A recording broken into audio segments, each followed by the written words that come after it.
আসসালামু আলাইকুম বন্ধুরা, আমার কাছে একটা বড় একটা গাড়ির স্পিকার দেখতে পারতেছেন।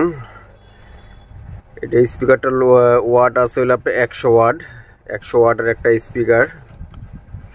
এটা হলো একটা গাড়ির স্পিকার ছিল। তো ওই স্পিকারটা আমরা আজকে পুরাটা সম্পূর্ণ খুলবো, খুলে দেখবো যে এটা রিপেয়ারিং করা যায় কিনা। তো পার্ট টু পার্ট যা আছে সম্পূর্ণটা খুলবো। তো এটা হলো উপরের যে পার্টটা, এটা তো এই যে দেখতে পারতেছেন স্পিকারটার অবস্থা, পর্দাগুলো ফাইটা গেছে, হয়ে গেছে, কিন্তু স্পিকারটা এখনো আপনার সচ্ছল আছে। স্পিকারটা আপনার সচ্ছল আছে, দেখাইতেছি লাইন দিয়া।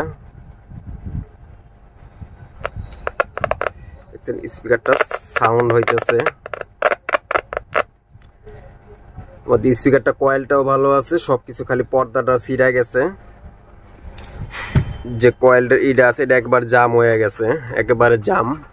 এই জন্য সাউন্ড ভালো আসে না, সাউন্ড একেবারে ক্যান ক্যান করে সাউন্ড আসে। তো আমরা এটা প্রথমত এটাকে পুরাটা খুলবো।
এই হলো আমরা স্পিকারটা পুরোটা খুলছি। খোলার পরে আমরা এটা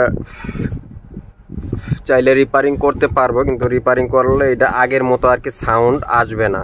কারণ আগের মতো সাউন্ড আসবে না। এখানের যে এই যে দেখতে পাচ্ছেন, এখানে যে কয়েলটা যে বসে এখানে স্পিকারের যে ম্যাগনেটটা আছে, ম্যাগনেটটা এক সাইডে চাইপা গেছে গা।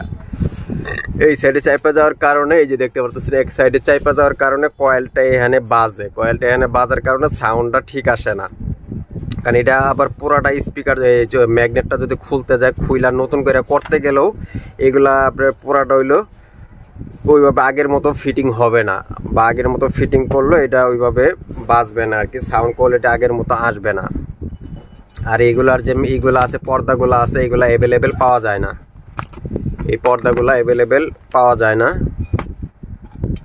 এই যে দেখতে পারতেছেন এখানে এক সাইড হয়ে গেছে, এটা হইলো এক সাইডে এখানে হালকা একটু ফাঁকা আছে, যার কারণে কয়েলটা যখন এখানে কয়েলটা পাঞ্চ করলে পরেই স্যার শব্দ হয়, ওইভাবে আগের মতো বেজ হয় না। তো এটা আমরা বাদ দিয়ে দিব, এটা আমাদের কোনো, কারণ এটা রিপেয়ারিং করলে যে টাকা খরচ হবে ব্যয় হবে, ওইভাবে এটার সাউন্ড কোয়ালিটি আসবে না।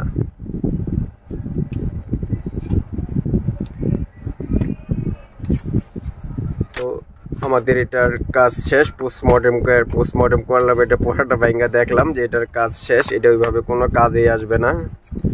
তো আমরা চাইলে এটা ম্যাগনেটটা খোলা যাবে না হয়তো, এটা খুলতে গেলে পুরোটা ভাঙতে হবে। তো ধন্যবাদ সবাইকে, আসসালামু আলাইকুম।